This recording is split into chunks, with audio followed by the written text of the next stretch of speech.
Well, the birds are ready. I just want to make sure before I get going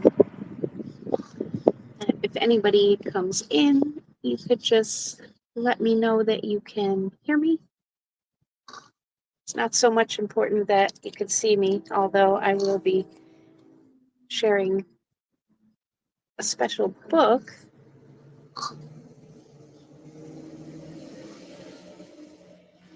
So I'm just going to give it a minute or two just so that the announcement will post and then I can get started. I did bring some notes that I've been taking about some specific points that I wanted to talk about. So um, I'm super nervous as I am going to be sharing my personal journey, my story. And it's certainly not your average story that one would hear every day. So some of the experiences that I've been through are on the stranger things side of the spectrum. So it's a little difficult to talk about them. Um, Not many who have gone before that have openly shared spiritual or paranormal experiences until quite recently. Um, so about 2 minutes in now, and I am gonna just get started. I would just personally like to say a quick little prayer before I do get started to thank the Creator for life and experience and nature.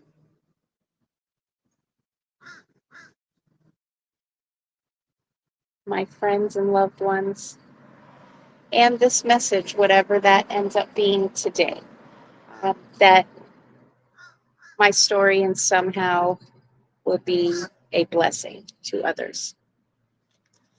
All right, so first thing I'm going to do is introduce this book, which I have, which you can see is quite thick. This is the Jerusalem Bible.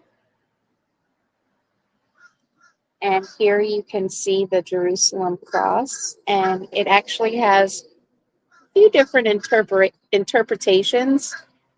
One being the wounds of Christ's hands, feet, and his side.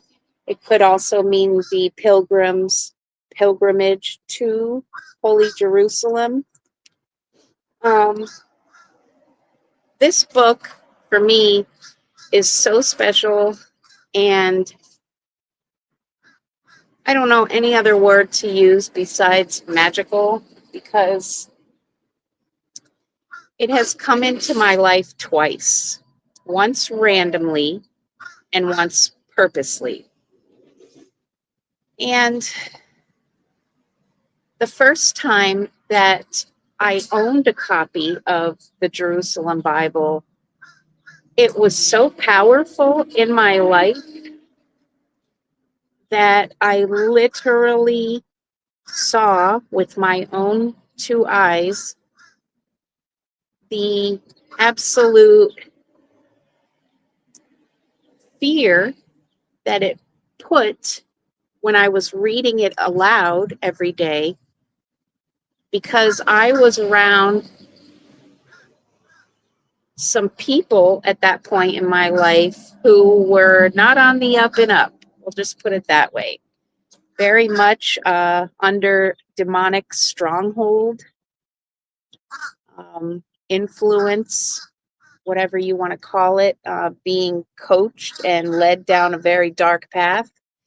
I myself was in a dark place at that time. However, I was very early into my awakening in this past 7-year journey. So I was finding myself, and I very loudly and clearly heard and heeded the divine call, which in 2018 was to do what I'm doing now, which is try to share spiritual messages, share my experiences, how things in prophetic texts may relate to modern day current events, and how they absolutely do, in my opinion. So, as many of you know already, I was homeless for 3.5 years, closer to 4 years, actually, before I finally threw in the towel, called my dad here in Florida, and I was in Pennsylvania at that time. And in 2021, I said, I can't survive. I can't make it out here. Basically, tucked my tail between my legs and came back home to Florida. Stayed with family, stayed in a women's shelter. However, in 2020, when I was first, also in my opinion, wrongly evicted in September of 2020 during COVID, for inability to pay my utility bills, which my landlord also had in her name.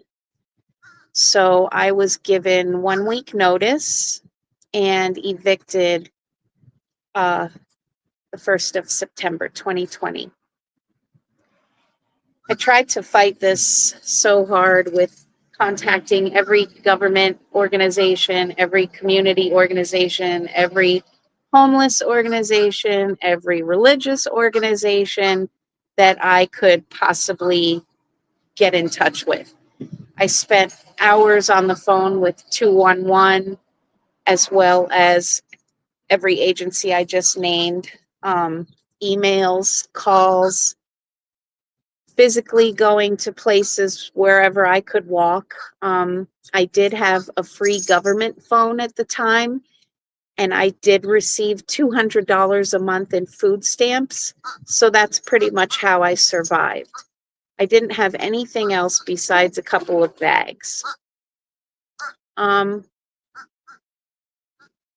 did have a YouTube channel back then, my old channel, which I posted videos just about every single day, trying to share experiences and injustices as well as spiritual insight.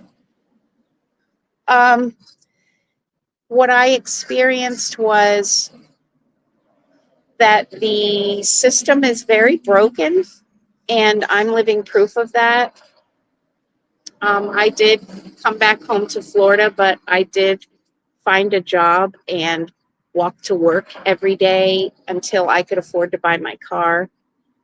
And I still live with a family member, but I pay rent every month, and I provide all my own needs: food, toiletries, gas in my car insurance, everything like that. I do it. I don't receive any welfare or benefits. I can't even afford the medical insurance that my employer offers through my job. And I am someone who even works overtime when it's available. So that's another story. But what I would like to share is how this particular book came into my life the first time, while I was homeless, and that it was so odd at the time. And then I'm going to share the powerful experience of when I read scripture out loud, how these negative entities and demonic presences literally fled from my environment. And I'm going to read a passage from here to show the difference in wording and why it may or may not have some more vibrational power to it when these particular words are spoken. I have many interpretations of the Bible, such as the King James Version, the NIV, the ESV, and many more, as well as other scriptural texts, such as the Quran, the Bhagavad Gita, the Nag Hammadi codices. I like to broaden my horizons, and I'm open to all forms of context because I do believe that knowledge is power. And whether or not you may agree with something, for me personally, I don't ever shut my mind off to it or shut it down in any way. I accept it whether or not I agree with it because, like I said, it's just added context to add to the vault. So overall, I think I'm very good at discerning truths amongst the illusions anymore. Lots of practice there. Okay, so in 2020, I was also leaving a domestic violence situation in a horrific relationship that I was in with someone. And I stayed at a shelter for women and children. And that place was so shady. Now, with what I have learned about these trafficking rings and these high profile groups, I can very clearly now make sense of why it creeped me out so much back then in 2020 when I was physically there, to the point that I left on my own accord and slept on the street because I actually felt safer than I did in that place. There was quite a few instances of things. Again, that's another video, but I did not feel safe in any way, shape, form, or fashion. So I took it upon myself to leave, and I have never regretted that decision to this day. However, what it did do at the time was put me back out on the street in a city that I was unfamiliar with up in Pennsylvania. And I had already been abused. So I was very anxious, afraid, and alone. So I spent the night one night in the town square. Literally, they had a square surrounded by all these skyscrapers, and there was a porta potty there. So I went in there and I locked the door, and I thought, well, this is like the most degrading, humiliating point in my entire life, not to mention the stench and the filth. However, for that moment, I felt a little bit safe. So I called 211. I remember I used to have to plug my phone in to charge it at any available outdoor outlet that I could find because I would be on hold trying to find shelter for literally hours. And I don't think these organizations understand really when you have no access, whether by phone or by vehicle or distance or location, to get help. It kind of defeats the whole purpose. And I can't name how many homeless people I met in my almost 4-year journey that had unlimited cell phone plans and vehicles at their disposal. So what they do is basically any shelter you're at, they give you a time limit. It's usually 30 days in order to find somewhere to go. Well, I know I tried in every county that I was moved to have a job, have a security deposit, have rent, have utility deposit, have furniture, have a decent paying job, and have my health and well-being coming out of a traumatic situation such as homelessness be okay that I can get up and go to work every day, hopefully having enough money to get a uniform or correct shoes or equipment that the job wants you to have prior to getting your first paycheck. So they expect all of that within 30, 60, or 90 days. See the problem? Well, amidst me being shuffled around to the next available place that had an opening or a bed, or if they didn't have it, just walking to somewhere else to try to find it myself. What I did get help with a couple times was clothing, food, and toiletries. So one of the churches locally that I had contacted got back to me, said they did have a thrift store and that I was more than welcome to come in, pick out a coat, clothing, undergarments, whatever I needed, and that there would be no charge, seeing as how I was homeless. So I was so elated. I thanked them. I was actually put up in a motel room at this point. I left the motel. The church was only 2 blocks away, so I hurried up and walked there because they were closing soon.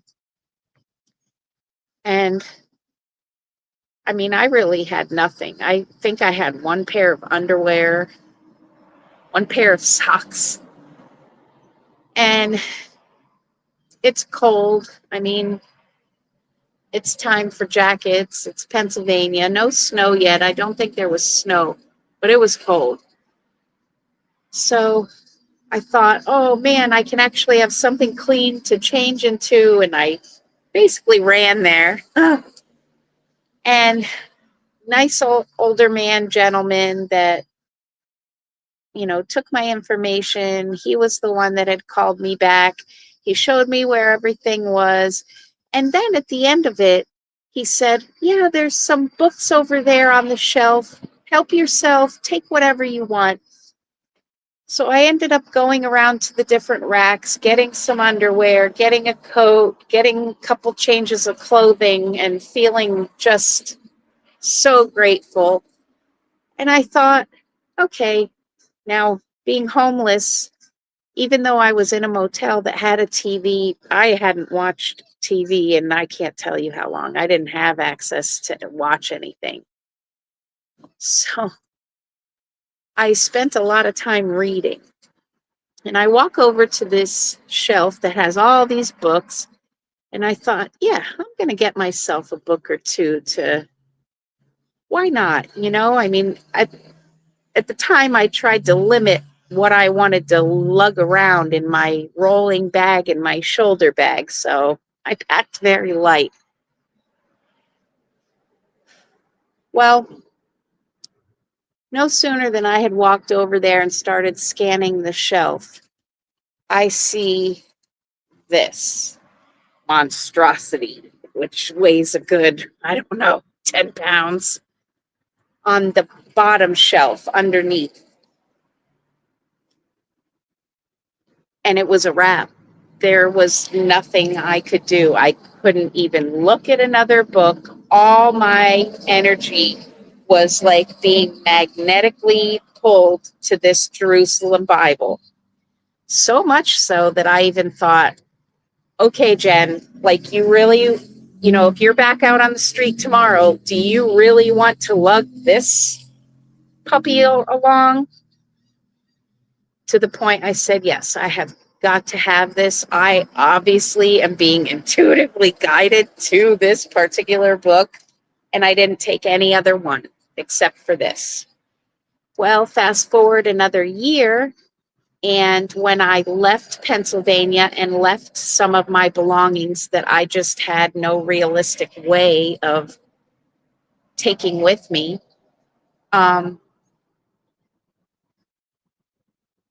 it was left behind in a box of journals of mine photographs, a very special box that I had every intention of thinking I was going to get back, but I never did. Oh, it's still hard to talk about that now because that particular box had so many works from my heart, like written by my hand, poems, songs, journal entries, research notes. I mean, stacks of journals in there, as well as my old copy of this, which any scriptural, spiritual book I have, I take notes of reference when they pertain to me. So all these pieces of my life's puzzle, I felt were just discarded like somebody else's old trash. And to me, they were very special. All right. So I don't hold any grudges or any, you know, negative feelings in my heart. I did for a while because I was angry at the person who did this, who kind of betrayed me in that way. But I made peace with that a long time ago and forgave them. So recently, I have been doing some book ordering on thrift books online because I have been trying to recoup what I lost in homelessness because my books and my writings are pretty much, and my cat are pretty much the only things I have in my life that I truly care about.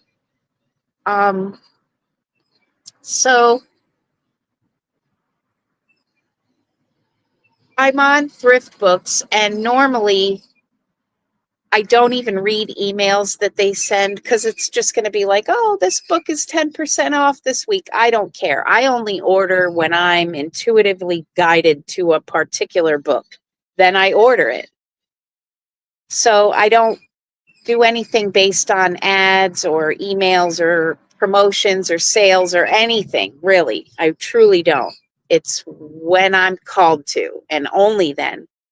However, this particular time, I did open the email just to see, oh, is it anything worthwhile? Maybe I can just get something I wasn't really planning on.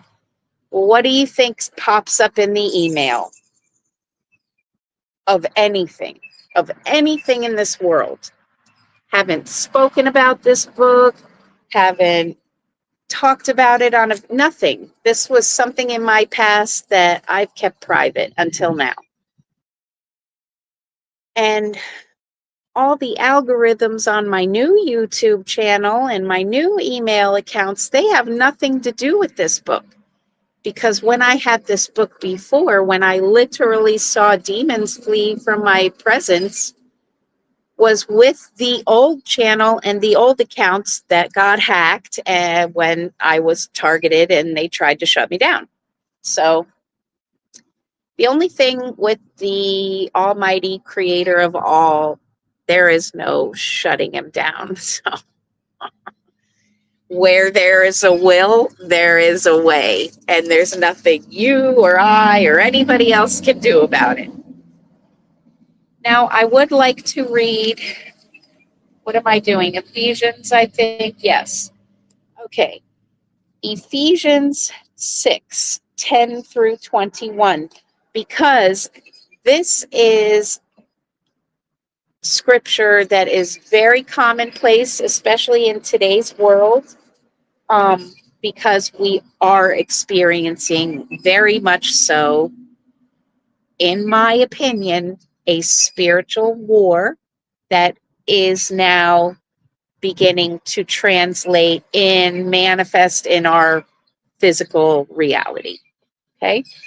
So Ephesians 6 is something that spiritual warriors pray, and pray a lot, because, well, I can't speak for anyone else, but for me, I feel that when I pray this prayer, God's holy sovereign protection surrounds me, and there's nothing anyone can do to inflict evil or harm in a corrupt way.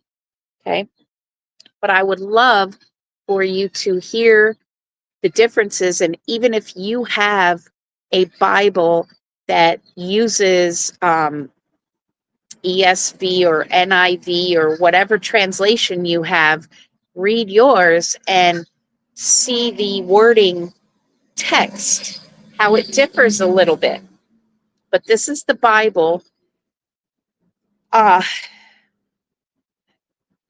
All right, so this is really hard to talk about, and I guess I was going to try to get out of it, but like I just said, there's nothing you or I or anyone can do. I am supposed to share this, and even though it makes me feel uncomfortable and anxious and nervous, I don't argue when the Most High directs me to do something. I just do it. So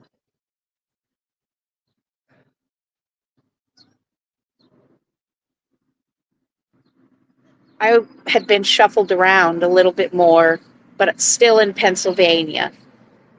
And I ended up going back to the abuser who I mentioned before, pretty much because I just didn't have anywhere else to go. And I was sick of being outdoors and not having any kind of reprieve from the elements. Like I said, it was freezing. It was like right before snow, but it cold. But you can't ever get warm. You can't ever get a hot shower. You can't ever eat a hot meal. I just can't. And for days and days and weeks and with no reprieve, like there's no stepping inside the AC to just go, there's no heating up your meal to just, there's no washing your clothes unless you are using a detergent or bar soap in a lake or a pond or something. Like you're out in it, you're at the mercy of it. And I was sick of it. That's the God's honest truth. So I knew if I showed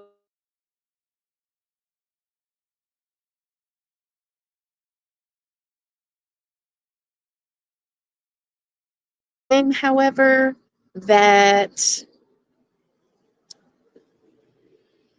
him and his cronies were actually under the demonic influence, I put horse blinders on. I didn't want to fully believe that someone I thought I cared about at the time or acquaintances of his and mine. I just always give people the benefit of the doubt, and I always hold hope, all right? And I always do give people second chances. So that was a little bit of that too. Plus, at the time, I was new in my awakening, so I didn't trust my intuition. I thought I was, in the beginning, early stages, that the visions and the dreams and the psychic, intuitive revelations that I was receiving, I thought I was going insane. And I never really had a confirmation about anything. So I was like, well, how am I supposed to believe that such and such is what I'm seeing it as if I have no proof of it? In time and with more and more and more experiences and many, many, many more, things started to happen that did confirm these revelations. And then I was like doing double takes, like, oh my God, holy shit, like what? And by now, 7 years later, even the predictions I made have happened or are happening, and things I have journaled or shared online or talked with to my sons even, who basically disowned me because they looked at me as some crazy conspiracy theorist. And as of just this past week, as a matter of fact, My son and I had a deep heart to heart talking about those things, and he very specifically apologizing to me and saying, yeah, I remember when you were talking about it, we thought you were crazy, blah, blah, blah, blah, blah. It's like vindication and justice and confirmation and justification. It feels great. However, at the point when this happened, I didn't have any of that yet. It was like faith, blind faith, a hope, and a prayer. And that was it. However, I was staying with this person in a motel room. There were drugs involved. There were shady operations in other ways going on with other acquaintances. I knew, but I didn't want to see. And yeah, even one of the comments a year prior from one of the associates, we were talking about secret societies and had mentioned the Illuminati. And he said, in a weird way, and I've never forgotten it to this day, he kind of leaned down and he goes, who do you think we are? And I remember being like, okay, yeah, all right, yeah, right. You know, like I just never wanted to believe what was right in front of my face. And I very much have been targeted. These people were absolutely placed in my life for a specific reason to provide everything I would need to fall from grace flat on my face, which I did. And then when I walked away and by the power of God and God alone found myself, it all made sense to me. However, I'm going to read this. And when I would be praying in that room and reading scripture, I remember reading from the book of Isaiah, as a matter of fact, specifically. And he literally grabbed his keys, got up, had a look of terror on his face, and said, I got to go. I'll be right back. Locked the door, took off, and came back hours later with two friends who, if I was a smart person, these two dudes looked very confrontational when they came back with him, as if he needed some kind of backup. And if I wouldn't have stood my spiritual ground as a single female in this room with three corrupt dudes, well, you never know. But all I do know is here I be. So, Isaiah 6:10-20 is called the spiritual war. Listen to the wording and then pit it against other texts, and maybe you can hear the power in it. Finally, grow strong in the Lord with the strength of his power. Put God's armor on so as to be able to resist the devil's tactics. For it is not against human enemies that we have to struggle, but against the sovereignties and the powers who originate the darkness in this world, the spiritual army of evil in the heavens. That is why you must rely on God's armor, or you will not be able to put up any resistance when the worst happens, or have enough resources to hold your ground. So stand your ground with truth buckled round your waist and integrity for a breastplate, wearing for shoes on your feet the eagerness to spread the gospel of peace, and always carrying the shield of faith so that you can use it to put out the burning arrows of the evil one. And then you must accept salvation from God to be your helmet and receive the word of God from the Spirit to use as a sword. Pray all the time, asking for what you need, praying in the Spirit on every possible occasion. Never get tired of staying awake to pray for all the saints, and pray for me to be given an opportunity to open my mouth and speak without fear and give out the mystery of the gospel, of which I am an ambassador in chains. Pray that in proclaiming it, I may speak boldly as I ought to.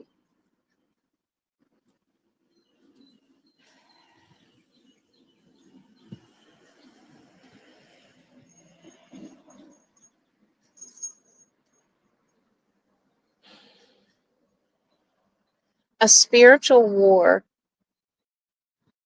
is a battle of the unseen. It is not meant to be had with tanks and bombs and guns. It is very much related to frequencies,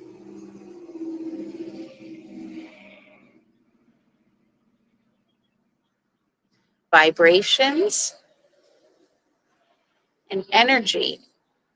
The best defense anybody can have against these attacks, which are upon us all, is to build up your energetic space. Put your armor on spiritually.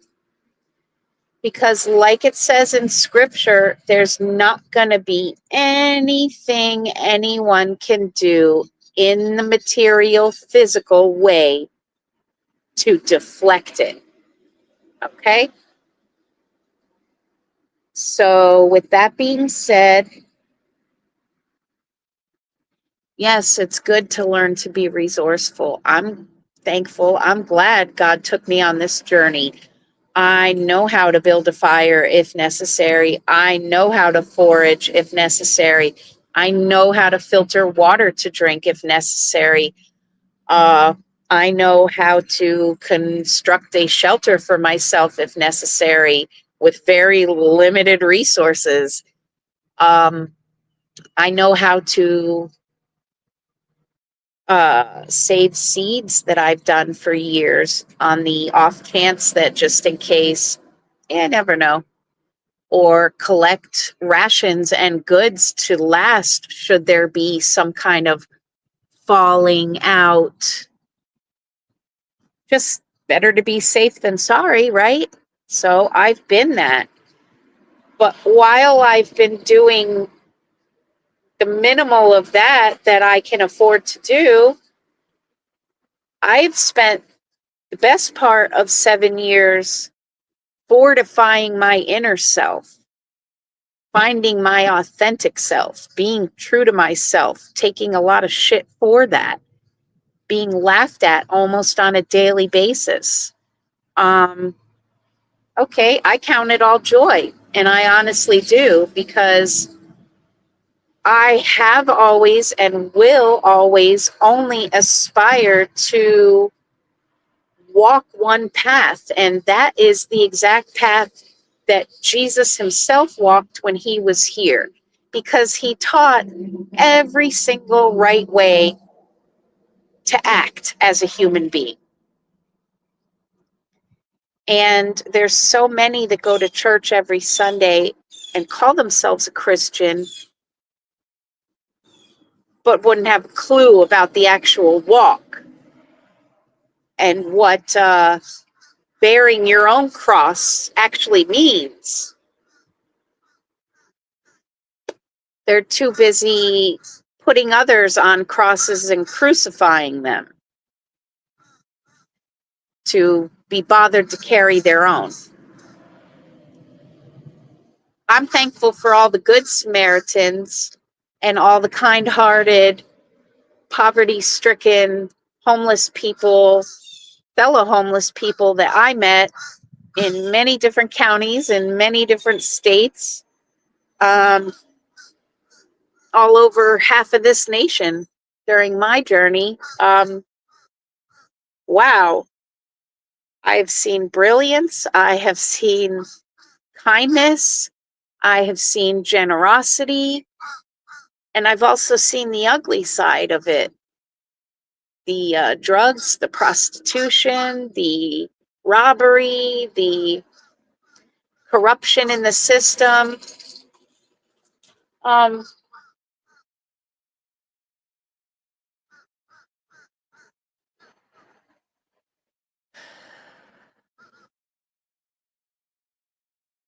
I do feel a very deep calling to continue to break down Jesus and the Christ and continue explaining that and relate personal experiences with that. For today, however, I just wanted to share a little bit of my journey and how this particular very powerful book came to be in my reality twice. So obviously, I did end up ordering this copy when that email presented itself. However, I did kind of count it as a strange occurrence of why that book would be the first one shown in an email that I normally would not even have clicked on. So, and the fact of going against my logic the first time of, did I really want to lug around this huge book and try to make room for clothes and food and toiletries? And the answer ended up being yes. So I hope that you guys get some encouragement out of this video, and there is no logic or logical reason why I would otherwise even be alive today. The only thing, which now, like I said, 7 years later, with lots of proof and confirmation and vindication behind me, I can honestly say that I was very much so led through those very specific, profound and paranormal and spiritual and occult and all these different experiences to basically go through boot camp style training to be ready for now, where we all find ourselves today. And had those things not occurred, I wouldn't have a clue. I wouldn't be doing this right now. I wouldn't have the spiritual power, whether written or verbal, that I do, because I wouldn't have made that connection in spirit to the Creator in order to receive those energies in flow. It would be cut off. And for many, many, many, many, many years in my life, decades, I was a broken, lost, walking mess, addicted, destroyed, suicidal doormat. And the fact that I'm not that anymore speaks volumes in and of itself. It has been the hardest, scariest, loneliest, toughest journey I have ever been through. Many times along the way, not knowing if I would come out of it alive, much less sound and okay. And here we go. Hi, guys. Alex and Nova Supernova. If that was you, by the way, partnering with John Binney, I'm so proud of you guys. All of us, you guys in the room, we found each other around the same time, and these cycles, you know, I don't know, I can read the energy in it, and I'm blessed to have y'all in my life. Without you guys, I wouldn't even be who I am today. There are a small circle, but I'm a quality over quantity person any day of the week. So I would rather have that. And I am so thankful for all of you guys. You know who you are. Wow. What I have learned, what you all have inspired me with over these last 7 years. Woo! You know, and as we grow in spirit, and we've all been finding ourselves and developing our gifts and overcoming traumas and learning about our shadows and embracing and rejecting certain things and putting boundaries up and learning how not to be on the receiving end of abuse or being taken advantage of or holding our own with narcissists anymore. Like, we've been through the ringer. I would say refined in the fires to produce gold. Would you not? A beautiful confirmation I had just this weekend, which is more proof in the pudding. 2021, I was hanging my head in defeat, walking away from my sons and in homelessness and brand new to being clean and sober. And I had a couple of slips and I had to walk away from my sons. And as a mother, I couldn't, there's never been a time I felt like more than a failure than then. Like, mom fail. That was it.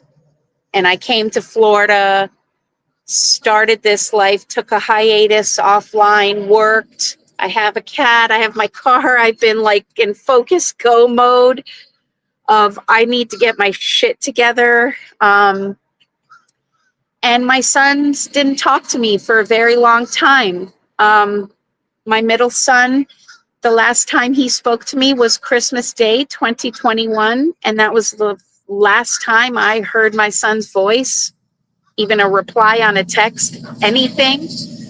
Literally, my youngest, a random text here and there, but that was mom's baby. And he was, you know, he gave me what he could. My oldest son, it's been a year now since I've heard from him, very broken. However, my youngest and his dad and my youngest son's girlfriend are down here on vacation right now. And I was invited after a month now of phone conversations that have been very deep and special and making amends and forgiveness and ho'oponopono. If you know, you know, it's all coming full circle. And hence the reason why I think I was led back home to my childhood town, is to face all these things that I ran from most of my life. So I know it is. So long story short, I think I'm still floating. As a matter of fact, we went to Tarpon Springs, which is a couple towns north of where I am in Clearwater. And that town is known for its sponging, sponge docks, and the Greek Orthodox Church is there, and they do the Epiphany every year, where they throw the cross out, and then the new young priests dive for it. So it's a very historic town. I have so many good memories there. Well, my son invited me to spend the day with them. We did. We went on a dolphin cruise. We spent the day going into the shops, had lunch, had dinner. I was invited to spend the night at their Airbnb, which I did so I could have a few more hours with my son. We sat out back and stayed up till 2 o'clock in the morning, having wonderful conversations out back by the water, right on the canal. And I got to look into my son's eyes, hold his hands, and apologize to his face from the bottom of my heart for failing him and his brothers in every possible way. And later on that day, he took me aside and he told me basically that I don't know how meaningful that was to him, but I should know how meaningful. These are miracles happening in my life. I have literally prayed every single day, I kid you not, for restoration of the mother-child relationship and bond, as well as for ancestral healing for my family, past, present, and future. That's not even the kicker.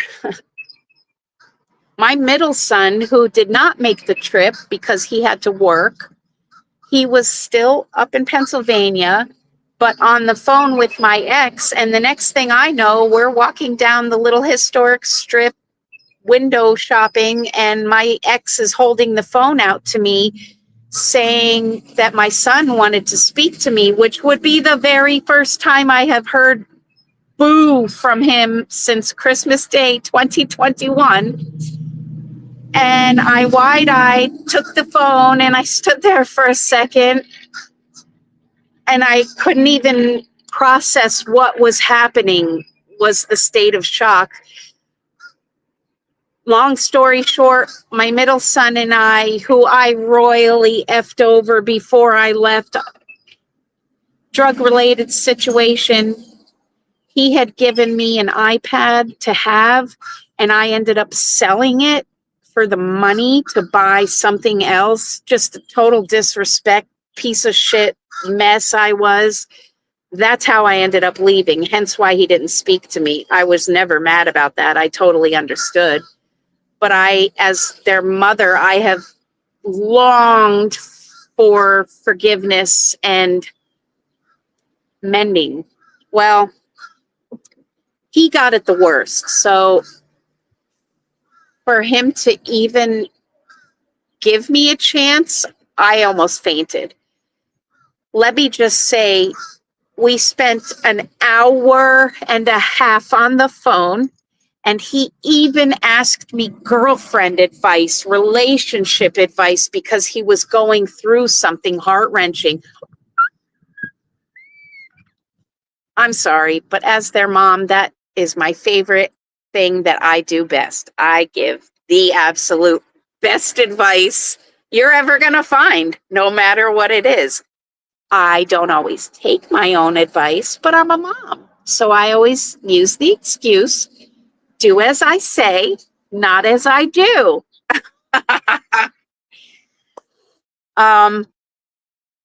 Miracles, there's no other explanation except the fact that God is faithful. When you put in the work and the time and the effort and the focus and the intention on making positive changes, even if you at the time feel like all I have the wherewithal to do today is to get out of this godforsaken bed and take a shower. Or if all you have the wherewithal and you're at your wit's end anymore to do in a day is to say, well, my life is shitty and I don't have shit and everybody's a piece of shit, but I'm just going to try to make it through one more day today. You're going to see the benefits.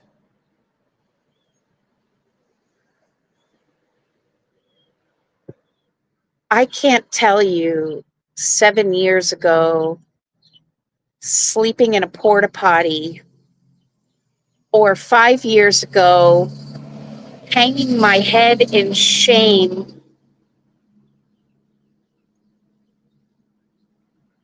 taking a bus 1,700 miles away from my sons,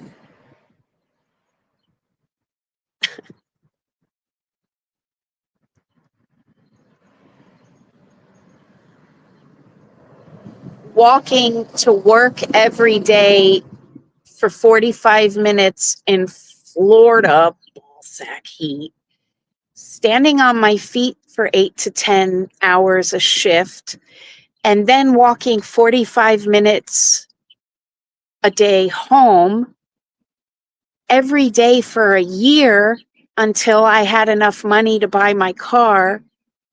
Yeah, it took patience. Do I have everything I want and desire and need and wish I had? No, I don't. However, I know every day when I get home to my aunt's house, because it's not my house, it's my aunt's house. But I know every day I have a bed to sleep in. I can keep my food in the refrigerator to keep it from spoiling. I can actually purchase healthy food for myself from my paycheck. I can feed my cat. I could take a hot shower or sit in an Epsom salt bath. And those things do matter, but I wouldn't have any of that if I didn't put the work into healing myself. Talk about a labyrinth of pitch black corridors in the pit of the abyss with scary ass demons around every corner waiting for you. It's pretty much how it's been. One night, for instance, when I was in Wilkes-Barre, Pennsylvania, very dark place, by the way, I went to sleep under a light pole, a street light, because it was the only lighted spot that cast a glow down that I felt safe in that city. And I kind of had bags, and I looped my bag like that around my arm, and I tucked my knees, and I put my head down, and I fell asleep sitting up with my back against the pole. And I figured, well, hopefully no one will have balls enough to rob me under this bright ass light. I need to sleep. It was like 1, 2 o'clock in the morning. When you're homeless, you're walking all day. I was exhausted. I wake up 3, 4 o'clock in the morning. I look at the time. I go to stand up, and as I'm gathering my stuff, which there was nothing there when I sat down to sleep, I stood up, and lo and behold, put very neatly side by side, right next to the pole where I had been seated, was a pair of little baby toddler shoes.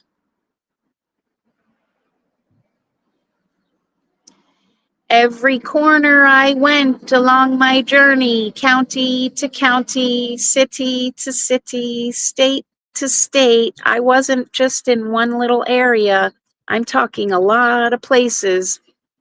Everywhere I went this was 2020, a lot going on at this point, but I got Trump flags, vehicles following me, all kinds of.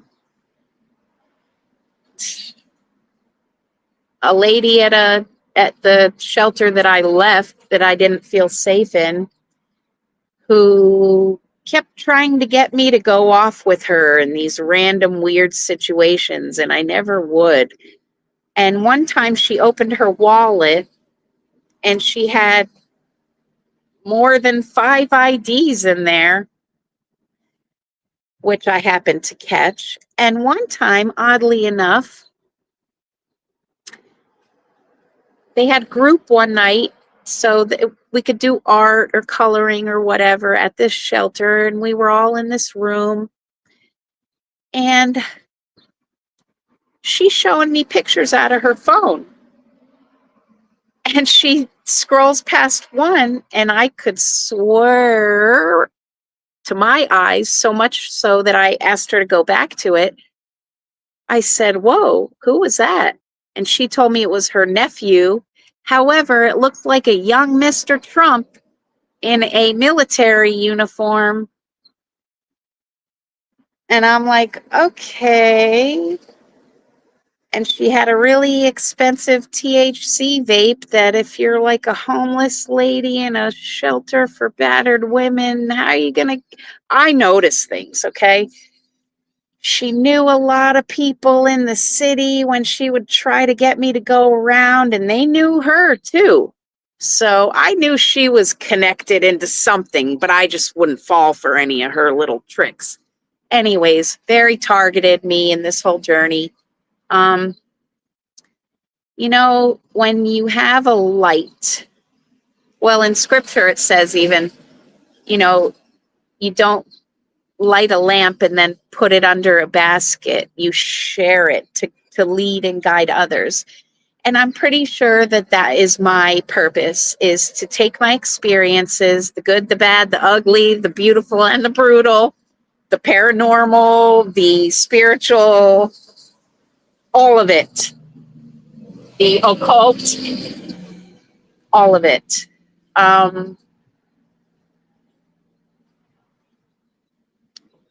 The Morgellons disease targeting, which I know now, which I didn't know then when I thought I was dying from it.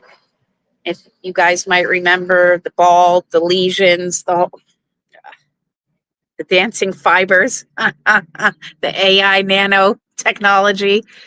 Well, Morgellons disease is very much related to the Internet of Bio-Nano things and intra-body communications. I guess I was an early stage guinea pig. Again, one of those things I intuitively knew, but I thought, that could, yeah, no.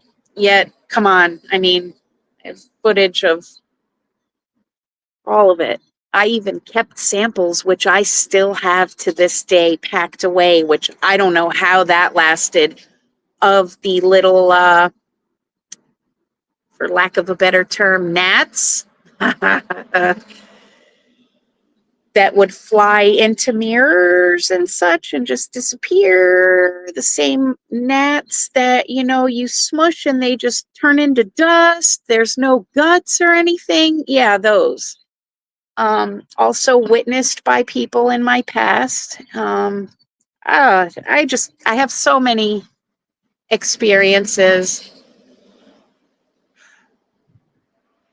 I assumed, which I guess I should have known better because I'm the one that always makes a joke as to why one should never assume anything, because you make an ass out of yourself when you do. I assumed my abilities to see and channel and communicate with energies, spirits, entities, whatever you want to call it, was for that reason alone, for communication purposes. I never knew until recently that it was for clearing purposes. I guess, again, I never wanted to believe. We have spectators, by the way, coming to listen to the class story. And I think I never wanted to believe that I was powerful enough to be able to do what Christ did. Why, I don't know. I mean, we're made that promise that you will do the things that I have and greater things. I've known that. Again, I'm a doubting Thomas. What can I say? Uh, However, I have noticed that with each passing either world event that I called years ago, when that happens, or some other healed instance in my own life of some miracle happening, it's like my spiritual confidence is building in a way. Because whereas I wouldn't believe I had any kind of spiritual power or ability, because I was always made fun my whole life, like the world calls it autism. But the thing about autism is you have a strong sense of ESP, which is extra sensory perception, meaning being able to perceive past the typical five normal senses: smell, sight, hearing, but that sixth sense that the average person does not have the capability to perceive. That sense has not yet been fully developed or awakened in them, is all. Autists are born with it awakened, is the way uh, that's the conclusion I have come to in my half a century of studying why I am the way I am, and I can't find anyone else like me in my reality. So let me see these comments here. Yes, it is. It so is.